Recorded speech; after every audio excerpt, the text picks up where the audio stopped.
Allahu Ekber, Allahu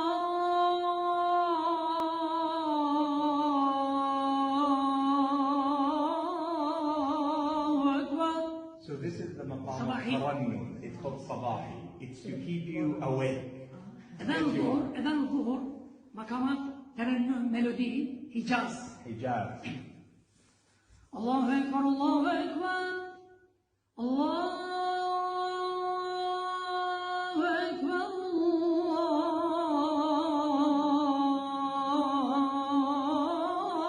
Allahu Ekber.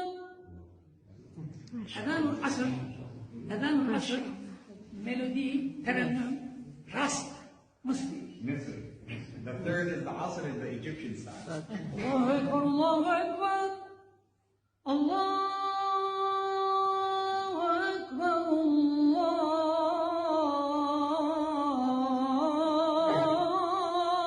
Ekber. Ezan-ül Maghrib.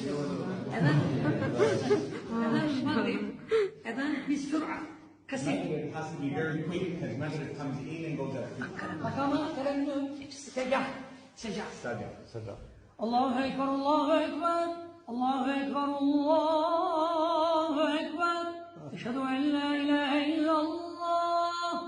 Eşhedü en la ilahe illallah. So no mad. Secah. Ezan-ül İşa, melodi, Uşşaki Hüseyni. Hazin yani böyle. The Isha is the end of the day, so it's a sad melody. Allahu Ekber, Allahu Ekber. Allahu Ekber, Allahu